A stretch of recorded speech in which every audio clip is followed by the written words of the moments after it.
Ye Wu Bin's opinions on time management. How to get up? Hello, today we're going to talk about time management. Many of the most successful leaders and celebrities have one thing in common. They've all managed to master a very important habit. That habit is getting up early in the morning. Successful people don't just have good habits naturally. They are also able to adopt the good habits that they see in others. Perhaps you know of Zeng Guo-Fan, who once said, "Getting up is the basis for ruling a family." Ben Franklin, the American found on $100 bills, wrote in his autobiography that he lives his life from 5 to 10. That is, he wakes up each morning at 5 a.m., and every morning he would ask himself, what should I do today? The president of Disney gets up at 4:30 a.m., and not just during the week, but on weekends too. For him, there is no difference between weekdays and weekends. This consistency is also a good way to keep good habits. There was a Japanese man who wrote a book called Getting Up at 4, and there was another Japanese man who wrote a book called The Magic of Morning Diary. I've been writing diaries for 7 years, and without interruption for 4 years. So today, let's talk about the critical problem of getting up. I will talk more about this important topic several times throughout our lessons, but today I will focus on two things: how to get up and when to get up. You may be wondering, how should I get up? First, I believe we should get up without the use of an alarm clock. Yes, we should not use an alarm clock to wake up. So then, what is the best way to wake up? Many people have also told me that they wake up in the morning by their bosses. No, they aren't actually roused from sleep by their bosses. What they mean is that they wake up unnaturally because they must arrive at work on time. This creates stress and anxiety. I've also heard that in the morning you have no time to eat breakfast. You barely have time to shower and dress for the day. After all this, they declare that they can never prepare their day. There just isn't any time. They live their life in this way from day to day and year to year. So, if when we get up is so important, then what on earth should we use to wake us?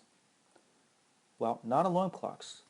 Alarm clocks cause great damage to our health because when most of the time alarm clocks rouse us from the phase of sleep called deep sleep, which is not the optimal time to wake.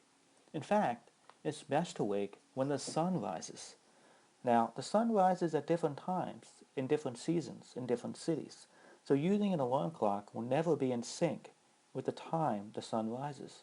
Therefore, we must program our bodies to wake with the sun. There are several ways you can do this. First, you can use curtains. Automatic curtains would be even better.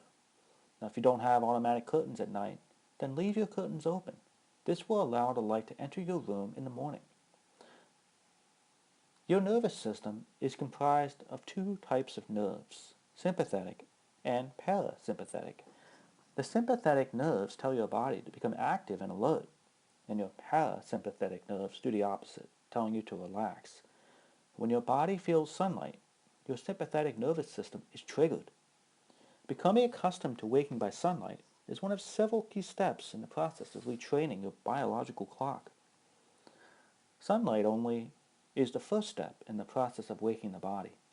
There are several things you can do to help continue the process of waking up. You can use essential oils or fragrances. You can play relaxing music on your alarm clock. You can also change the way you shower.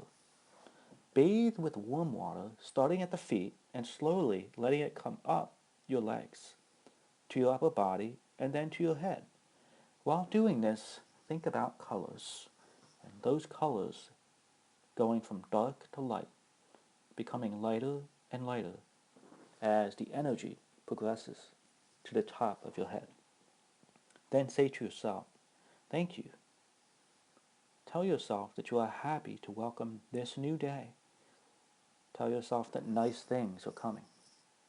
When you have gone through the lights, the fragrances, the shower, and the colors, you will not just be awake, but fully awake, through your whole body, and truly ready to start your day. The sun rises at different times throughout the 4 seasons. We can become in tune with the sun's rise to wake up more naturally. So what should we do in the morning once we are fully awake? We'll share that with you next time. Have a wonderful day.